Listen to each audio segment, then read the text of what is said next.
시아버지 때문에 핸드폰 번호 바꿨습니다. 지난주 저는 참다 폭발해서 남편에게 시댁과 연등겠다 했습니다. 직장에서 만난 남편과 작년 결혼을 했습니다. 남편은 외동아들로 평생을 자라서 시부모님이 유난인 건 이해를 했습니다. 그런데 3개월 전부터 매일 저녁마다 시아버지에게서 전화가 옵니다. 잘 지내니? 아들은 지금 뭐하니? 오늘 뭐했니? 아기 소식은 없니? 처음엔 외아들 장가 보내고 적적하실까봐 전화가 오시면 몇 분 통화하고 끊었는데 매일 반복되니 정말 미쳐버릴 것 같아요. 지난주에 하루는 전화가 안 오길래 드디어 포기했구나 하고 영화관을 갔는데 영화가 끝나니 부재중 30통이 와 있었고 더 이상 못 참고 핸드폰 번호를 바꿨습니다. 그랬더니 남편에게 제 번호를 물어봐서 절대 알려주지 말라고 했는데 앞으로 제가 어떻게 해야 하는 걸까요? 남편이 선택한 집 너무 기가 찹니다. 저와 남편은 올해로 5년차 부부입니다. 결혼하고 계속해서 아이를 원했지만 잘생기지 않아서 포기하려던 차에 몇 달 전 기적처럼 아이가 생겼어요. 마침 이사를 가야 하는 시기가 겹쳐서 아이를 위해 더 넓은 집을 찾고 있었어요. 신랑의 벌이가 마냥 넉넉지는 않아서 저는 최대한 오래 일하기로 했습니다. 그동안 제가 너무 바빠 남편이 집을 알아봤는데 가격과 위치 다 너무 좋은 집이 나왔다 해서 쉬는 날 남편과 함께 집을 보러 갔습니다. 그런데 그 집이 시부모님이 이사한 집과 5분 거리였어요. 시부모님은 저에게 잔소리도 자주 하시고 이것저것 여러 가지로 간섭을 계속하셔서 그동안 제가 스트레스를 많이 받았기에 남편에게 이 집은 절대 하지 않을 거라 했더니 우리 부모님 가까이 사는 게 왜 싫어? 너는 임신이 벼슬이야?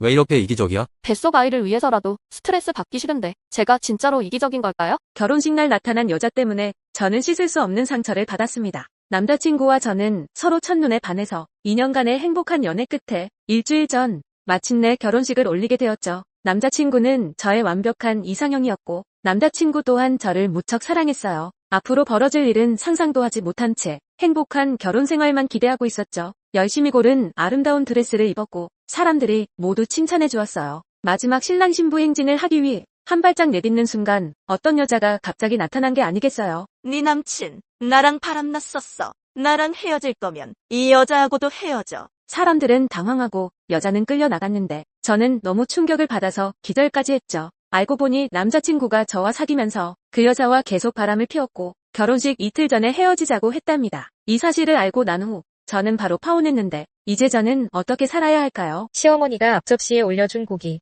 며칠 전 저의 35살 생일을 맞이해서 시댁 식구들과 함께 고깃집을 갔어요. 고기를 맛있게 구워 먹고 있는데 남은 고기들이 새까맣게 타고 있어 직원에게 불판을 바꿔달라고 했죠. 그런데 갑자기 불판을 바꾸기 전에 시어머니가 새까맣게 타버린 고기들을 전부 제 접시에 올려놓았습니다. 그 순간 저는 너무 어이가 없어서 그냥 가만히 보고만 있었죠. 그렇게 고기 몇 점을 제 접시에 올리는데 그때 마침 직원이 불판을 갈아주러 왔죠. 불판 위에 남은 고기를 직원이 옮겨주는데 제 남편 앞접시에 고기들을 올려줬어요. 그런데 직원이 가자마자 시어머니가 남편 접시에 까맣게 탄 고기들을 전부 다시 제 앞접시에 옮겨놨습니다. 너무 기분 나빠서 시어머니 보는 앞에서 제 접시에 있는 고기를 다 버려버렸는데 제가 싸가지 없는 며느리인 건가요? 시부모만 가능하고 친정부모는 안 되는 것. 5년 전 소개팅으로 만난 아내를 보고 첫눈에 반해서 연애 후 결혼을 했고 지금은 어린 딸을 키우고 있습니다. 장인 장모님은 외국에 살고 계셔서 결혼식 때 딱 한 번 한국에 오셨습니다. 제 부모님은 저희와 30분 거리에 살아서 아내가 바쁘거나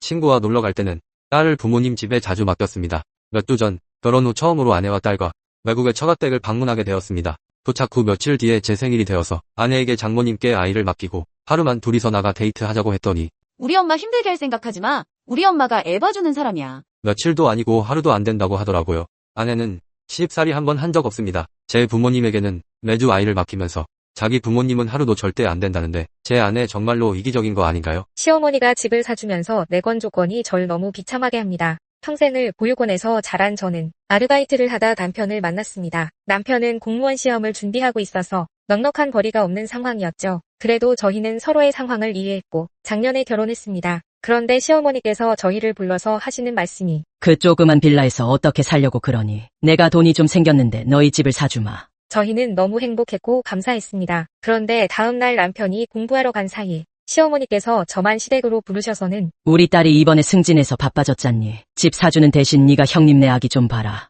형님이 퇴근할 때까지 가정부 마냥 형님 아기를 대신 보라는 게 아니겠어요. 어이가 없어 저도 출근한다고 했더니 그 직장 평생 다녀도 집 한 채 사겠니? 라고 말씀하시는데 너무 분하고 화나지만 맞는 말이기도 합니다. 저는 그냥 참고 형님 아이를 봐야 할까요? 명품 신발 사줬더니 짝퉁이냐는 예비 시엄마. 저는 3년 동안 사귄 남자친구와 내년 봄에 결혼을 앞두고 있습니다. 남자친구는 일찍 아버지를 여의고 홀어머니와 함께 둘이서 살고 있어요. 어머니는 남자친구에게 간섭을 조금 하시지만 그동안은 제가 크게 기분 나쁠 일은 없었죠. 그런데 데이트를 하고 있던 어느 날 남자친구에게 갑자기 전화가 왔어요. 글쎄 이번에 친구네 며느리가 친구 생일 선물로 명품 가방을 사줬다네. 남자친구는 알겠다며 전화를 끊었고 저는 통화 내용을 옆에서 듣게 되었어요. 평소에 챙겨드린 것이 별로 없는 것 같아 제 형편의 명품 가방은 사드릴 순 없지만 명품 신발을 선물로 보내드렸습니다. 며칠 뒤 우연히 남자친구 폰을 봤는데 선물이 도착하고 어머니가 보낸 문자에 이거 혹시 짝퉁 아니니? 짝퉁이면 부끄러워서 어떻게 신고 다녀? 기껏 선물 사줬더니 짝퉁이냐는 예비시엄마. 기분 나쁜 제가 이상한 걸까요? 시어머니가 싸주신 반찬을 열어봤는데 너무 어이가 없네요.